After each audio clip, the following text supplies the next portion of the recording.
The Eternals are a fictional extraterrestrial race of humanoids appearing in American comic books published by Marvel Comics. They were created by Jack Kirby, making their first appearance in the Eternals #1. In the Marvel Universe, the Eternals are an offshoot of humanity known as Homo Immortalis, which were created 1 million years ago by the enigmatic alien Celestials to defend Earth with their superhuman powers and abilities. Their primary adversaries are the Deviants, who share a similar origin and pose a regular threat to humanity. Due to their virtual immortality, Eternals have largely secluded themselves from humans, with their godlike status forming the basis of various mythological figures around the world. Since their appearance, the Eternals have had several of their own series, in addition to crossing into other titles, such as Thor and X-Men. They made their debut in the Marvel Cinematic Universe with their own feature film Eternals, directed by Chloe Zhao, which was released November 5, 2021. Publication history. In 1970, Jack Kirby left Marvel Comics to work at DC Comics, where he began the saga of the New Gods, an epic story involving mythological and science fiction concepts. Though he had planned for a definitive ending, the series was abruptly cancelled. Upon his return to Marvel, Kirby continued exploring his interest in high-concept science fiction through the Eternals. Originally titled The Celestials, Marvel changed the title to Return of the Gods, whose comic book cover bore stylistic similarities to Eric von Daniken's book Chariots of the Gods. To avoid potential legal issues, the name was again changed to Eternals. The Eternals saga was thematically similar to the New Gods, and the series was also eventually cancelled without resolving many of its plots. Writers Roy Thomas and Mark Grunwald used the Eternals in a Thor storyline that concluded in Thor number 301, resolving those lingering plot lines. Subsequent to the Thor storyline, the Eternals have appeared or been mentioned in numerous Marvel comics. In particular, the Celestials' experiment on humanity has been used to explain how certain humans can develop superpowers. The Titanians and Uranians were later retconned as being Eternals as well. The Eternals returned for a 12-issue miniseries in 1985 under writer Peter B. Gillis and penciler Sal Buscema. According to comic book historian Peter Sanderson, editor-in-chief Jim Shooter disliked Gillis's scripts, so Walter Simonson wrote the final 4 issues. In 2000, a one-shot comic called New Eternals, Apocalypse Now #1 featured an older conflict between the Eternals and X-Men villain Apocalypse.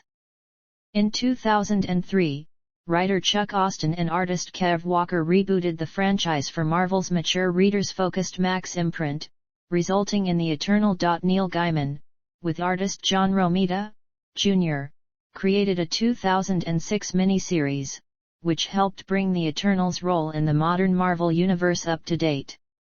Originally solicited as a 6-issue series, an extra issue was added to the run, because, according to editor Nick Lowe, there was too much story to fit into the structure we set for ourselves. Neil was starting issue 5 and told me that he might need a 7th issue. He just had too much story to fit in 6 issues. A 4th Eternals series ran as an ongoing series for 9 issues and 1 annual from August 2008 to March 2009. The Eternals returned in Jason Aaron's Avengers, a story arc involving the Dark Celestials, which saw the Eternals all killed in the 4th issue.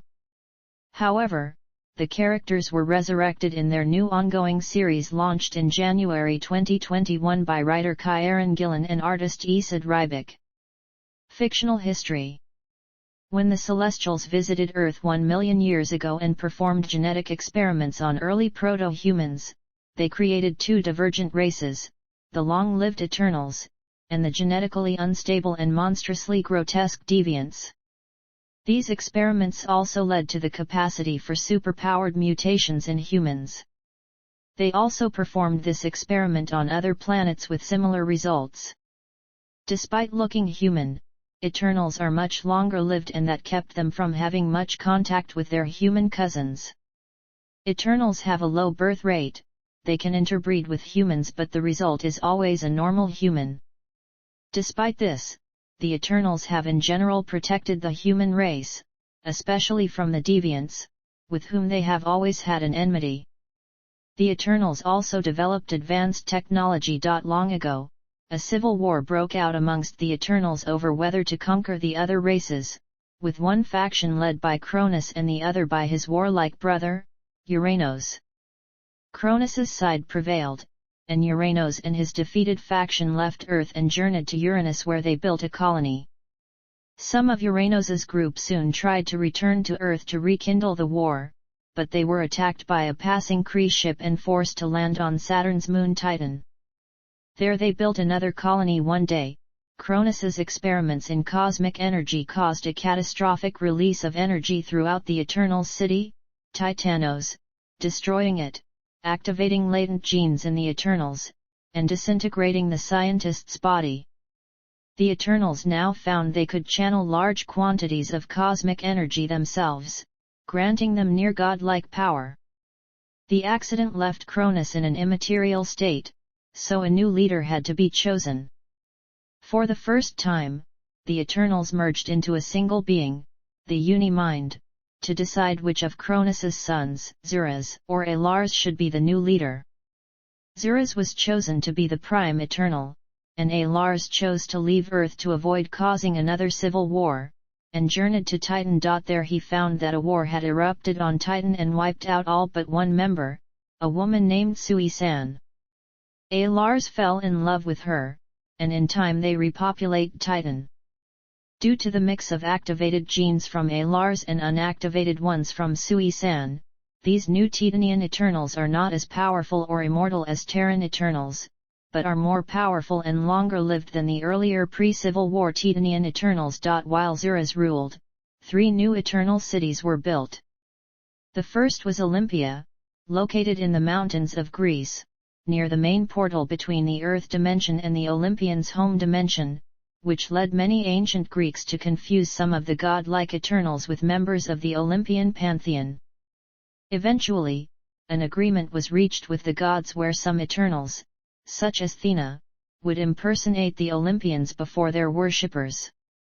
The other 2 Eternal cities were Polaria and Oceania. 18,000 years ago, the Celestials returned to Earth. The Deviants attacked them, but the Celestials counterattacked, resulting in the sinking of Mu and Atlantis, and much worldwide havoc. The Eternals helped rescue many humans. An Eternal named Vulcan was entrusted by the Celestials with an artifact of great power for safekeeping. At some point during the early centuries, Icarus and the Eternals came into conflict with the immortal mutant, Apocalypse. This conflict ended when Icarus and the Eternals defeated him. Icarus believed Apocalypse was dead. 1,000 years ago, the Asgardian god Thor encountered some Eternals, but the encounter was erased from his mind, to prevent him from learning about the Celestials, who were about to return to Earth. An Eternal named Ajak became the Celestials' spokesperson, and put himself to sleep when the Celestials left, to wait for their return 1,000 years later to judge humanity. During the early 20th century, a human scientist made contact with the Uranian Eternals and was taken to live with them along with his young son, who would later become Marvel Boy. The Uranians were eventually killed by Death Urge. After World War II, some Eternals allied with humans and deviants to form the Damocles Foundation, which tried to create a new breed of superhuman to rule Earth.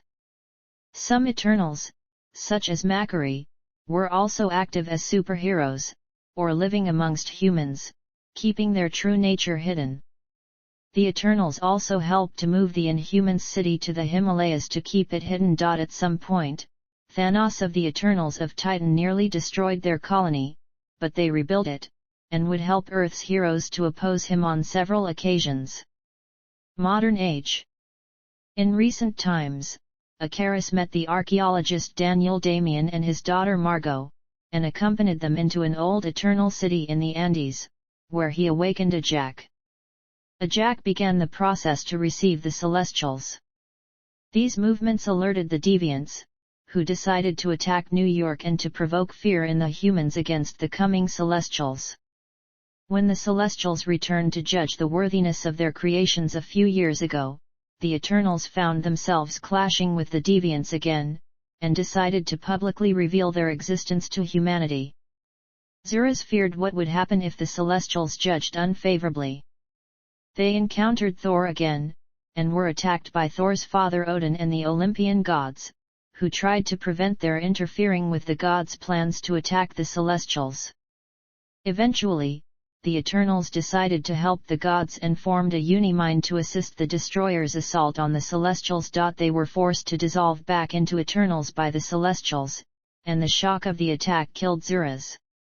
Before his spirit fully left the material plane, he instructed his daughter Thena to take his people to explore space. Since then, the Eternals have helped Earth's heroes, particularly the Avengers, against several menaces. They also discovered the existence of the Titanian Eternals. Sometime later, the Deviants' aristocracy, led by Brother Toad, attacked Olympia, kidnapping the Eternals and intending to disintegrate them.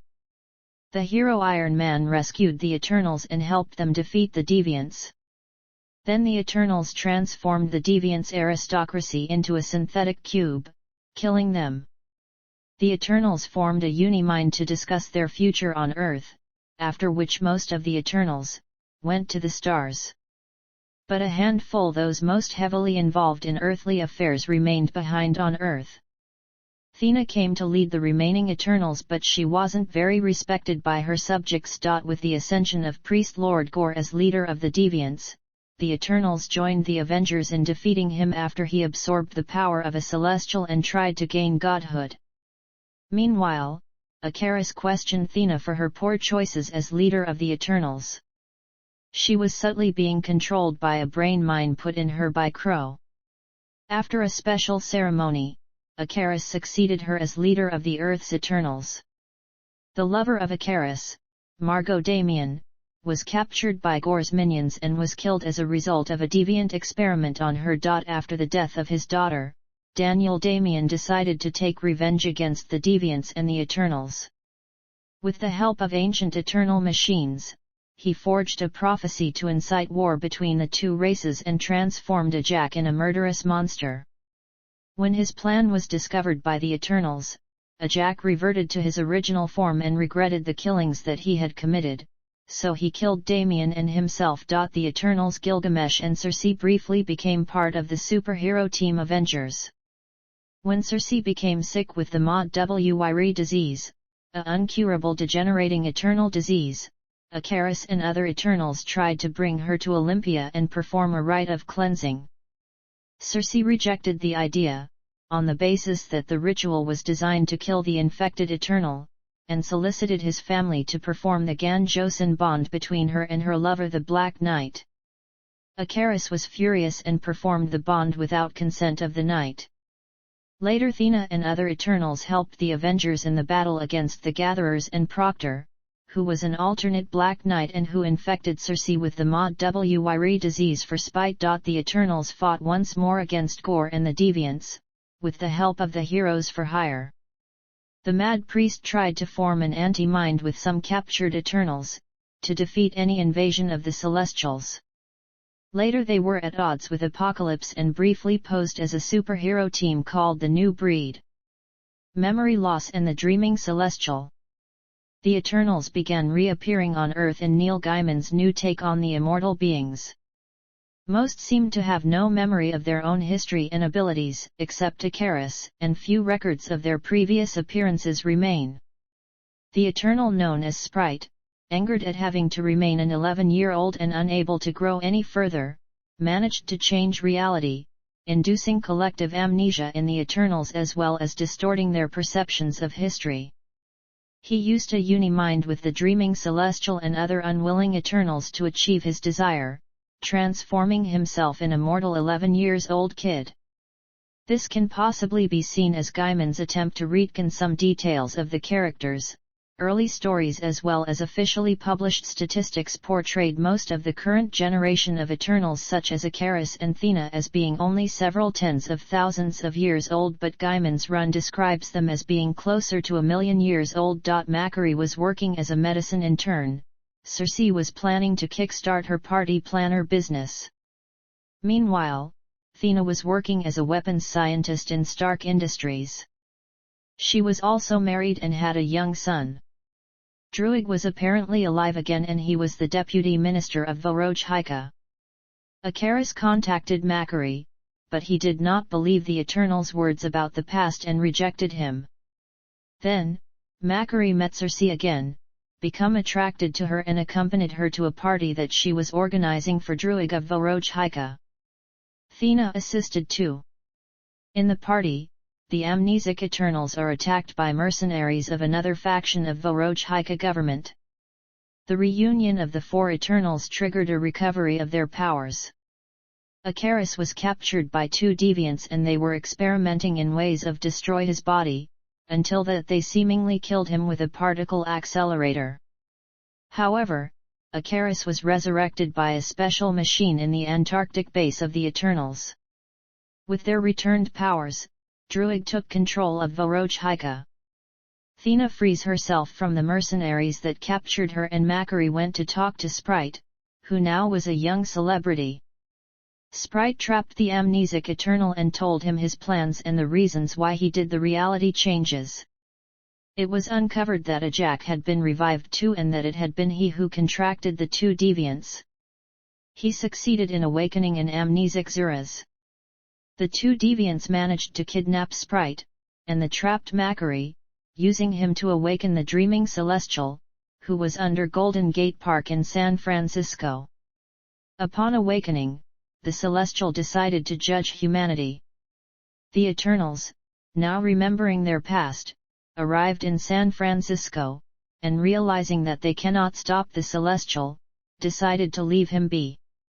Macquarie was transformed by the Celestial into his spokesman. The deviants called him Skadruk, and respected him, because the dreaming Celestial was adored as their god. Sprite was killed by Zuras because of his actions, and the rest of the Eternals then embarked on a quest to find and recruit the other members who had similarly forgotten their true selves due to Sprite's trickery. The dreaming Celestial told Macquarie the reasons for the creation of the Eternals and deviants, and helped him to find more Eternals. Ajak, jealous of Macquarie's new function, manipulated Gilgamesh into killing Macquarie. With help of Circe, Macquarie was reborn and the dreaming Celestial stopped a planned auto-destruction. Then the Eternals stopped the invasion of the Horde. With their numbers completed, and with the new information given by the dreaming Celestial, the Eternals debated what to do with mankind and the deviants: leave them alone, protect them, or rule them. They formed another Uniman to decide what to do and decided to hold themselves apart from the mortal world. The final host. When Celestials literally began raining down on Earth, the Avengers are forced to reunite again, and just in time to see the arrival of the final host, which is composed of dark Celestials that are each physically unique and were the ones who easily took down their brethren. In an attempt to learn more about these new breed of Celestials, Iron Man and Doctor Strange traveled to the mountains of Greece in order to try to get some answers from the Eternals. When Stark and Strange arrived, there were no signs of life to be found, as almost all of the Eternals were dead, with Strange deducing that the wounds were self-inflicted. Only Icarus was left barely alive and reveals that the Eternals were never meant to protect humanity as they thought. Instead, because the Celestials saw the human population as a useful pathogen to act as antibodies against the Horde, the Eternals were created to defend the process under the false impression that they were actually protecting the human race. This discovery drove all Eternals mad, which either made them turn against each other or commit suicide. Icarus is also able to reveal that the only way to prevent the final host from unleashing the Horde is the Unimind, and sends a message into Stark's mind before dying. Resurrection and their confrontation with Thanos. AXE, Judgment Day. Powers and abilities. Due to the cosmic energy that suffuses an Eternal's body and the unbreakable mental hold they have over their physiological processes, the Eternals of Earth are effectively immortal. They live for millennia, do not fatigue from physical exertion, are immune to disease and poison, and are unaffected by environmental extremes of cold and heat. Most cannot be injured by conventional weaponry, and even if they somehow are, an Eternal can rapidly regenerate any damage as long as they are able to retain their mental hold over their bodies. This mental bond can be broken. In the 2006 series it was also stated that Eternals are able to absorb oxygen directly from water, and therefore cannot drown.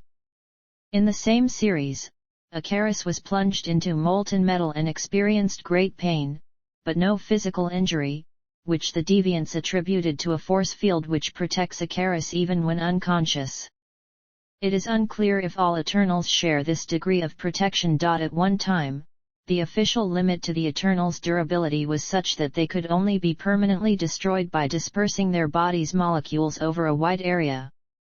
This degree of extreme durability was revealed to have increased to a much greater degree, as demonstrated in the 2006 Eternals Limited series. It is shown that even total molecular dispersal is insufficient to destroy an Eternal. As long as the machine keeps running, any destroyed Eternal will eventually return, as was the case with Icarus after he was completely vaporized by a particle accelerator as part of a series of experiments performed upon him by the deviants. This same cosmic energy can be channeled for a number of superhuman abilities. All Eternals are potentially capable of superhuman strength. The limits of their strength can be increased as a result of years of focusing some of their energy towards that purpose. Superhuman speed, reflexes, agility, stamina, and durability. Invulnerability. Immortality. Accelerated healing. Projecting concussive blasts, heat, and slash or blinding flashes of energy from their eyes and hands. Flight, and levitating others. Reading/controlling minds. Generating illusions. Teleporting vast distances, though most Eternals prefer not to use this ability as many find it uncomfortable. Transmuting objects, altering both their shape and composition. Generating force fields. In addition, groups of Eternals, as few as 3 at a time, can initiate a transformation into a gestalt being called the Uni-Mind, a vastly powerful psionic entity that contains the totality of the powers and abilities of all the beings that comprise it. Some Eternals choose to focus on a particular power in order to increase their effectiveness with it. Circe, for example, has developed the power of transmutation further than any other Eternal. Additionally, some Eternals choose to focus their cosmic energies into other, non-standard abilities. Icarus, for example, channels cosmic energy to greatly enhance his senses, while the interloper uses his to generate fear in others, and Macquarie uses his cosmic energies for superspeed. Limitations. The 2006 retcon of the Eternals' origins and abilities introduces a significant limitation to their powers, and possibly to their free will, with numerous references to Eternals being programmed or hardwired. They cannot attack their celestial masters for any reason, whether they make a conscious decision to do so or are tricked into accidentally striking the beings. Any such attempt shuts down the body of the attacking Eternal and is implied to be an automatic defense mechanism of the Celestial's armor. On one occasion, when the Eternals attempted to form a uni-mind with the intent of keeping the dreaming Celestial asleep, they were immediately shut down and reverted to their original forms. Furthermore, Eternals are compelled to attack and neutralize any being that attacks a Celestial. As presented in Gaiman's Volume 3, the Eternals are aware of their role on Earth and the duties and constraints placed on them by the Celestials.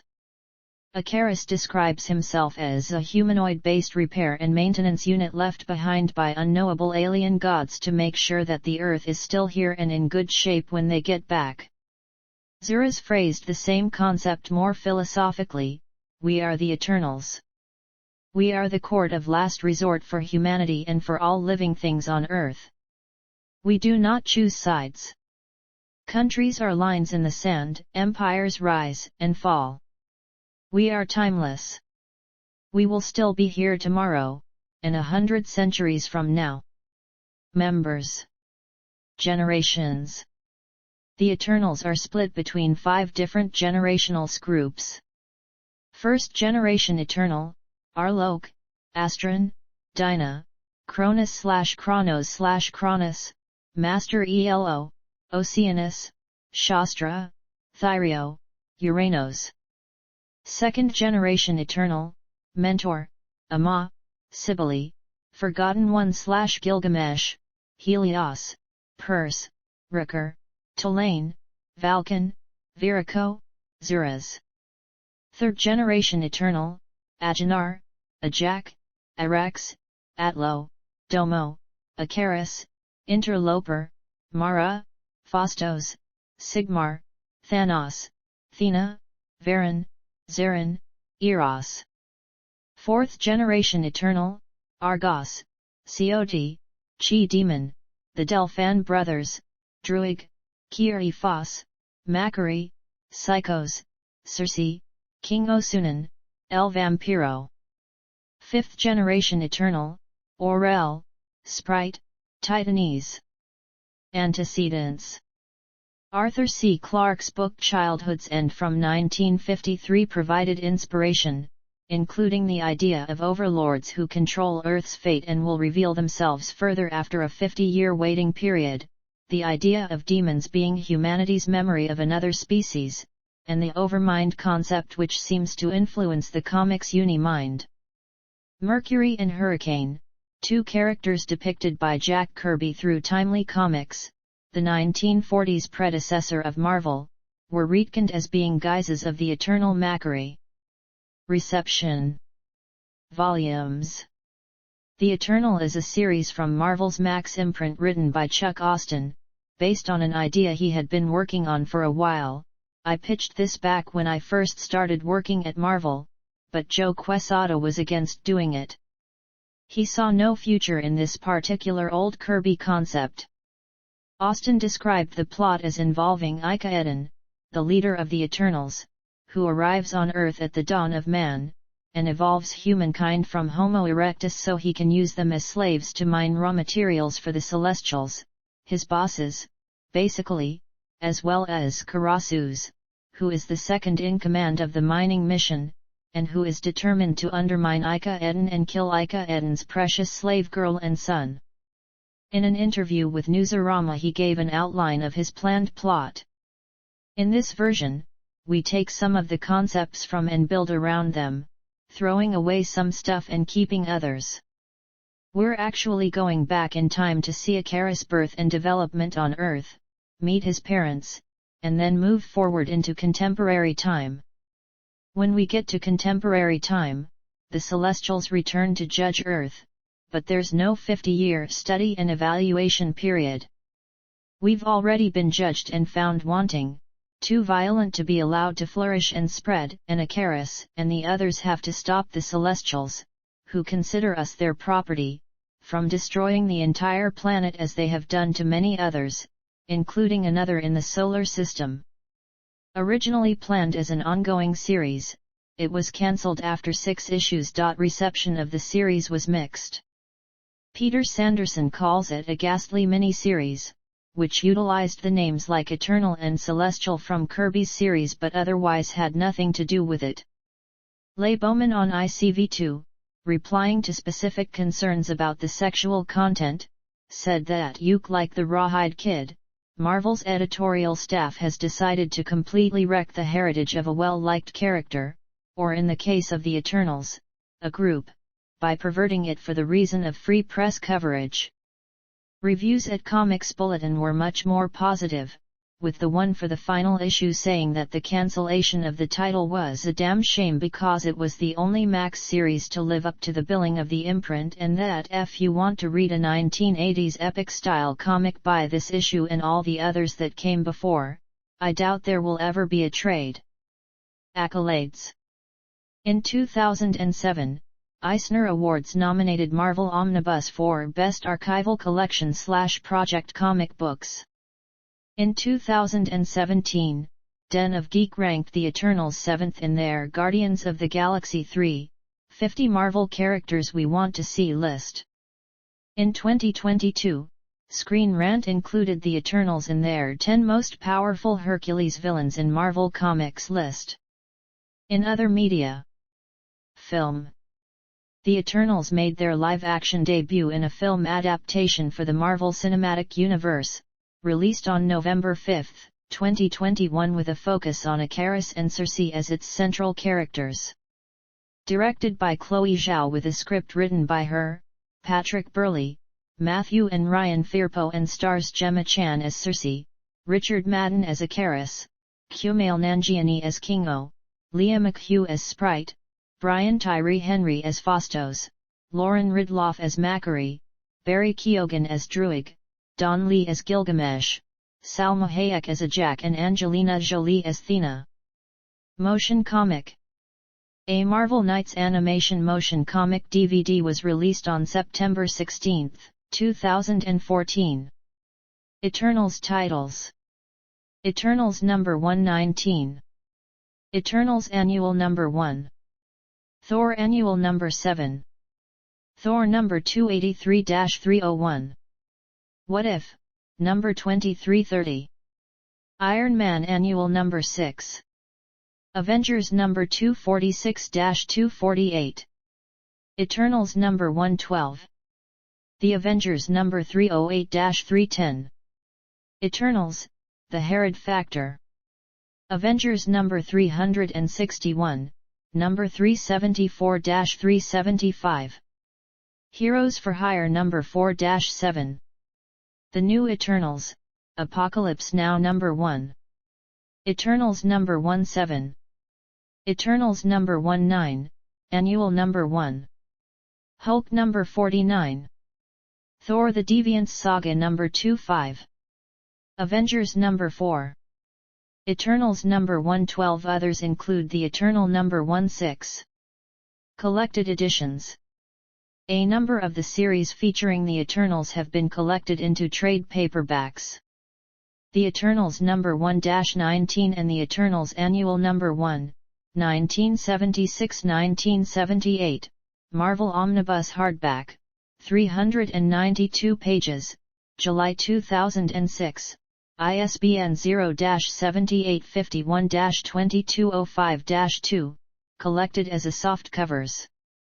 Volume 1 number 1-11, softcover, 208 pages, July 2008, ISBN 0-7851-3313-5.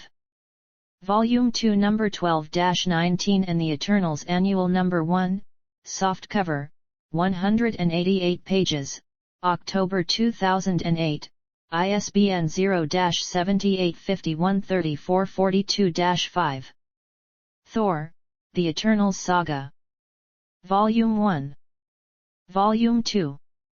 Eternals number 1-7, 2006, softcover, 256 pages, Marvel Comics, July 2008, ISBN 0-7851-2177-3, March 2007, Panini Comics, ISBN 1-905239-57-2, hardcover, 256 pages, May 2007, ISBN 0-7851-2176-5, April 2007, ISBN 0-7851-2541-8. Eternals. Volume 1, To Slay a God number 1-6, softcover, 184 pages, March 2009, ISBN 0-7851-2978-2. Volume 2, Manifest Destiny number 7-9 and Eternals Annual, softcover, 104 pages, September 2009, ISBN 0-7851-2979-0. Eternals. Volume 1, Only Death is Eternal No. 1-6, softcover, 136 pages, September 2021, ISBN 978-1302925475.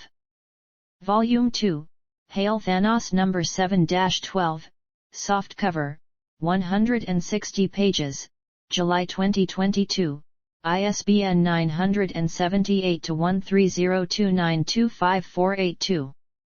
Eternals, A History Written in Blood.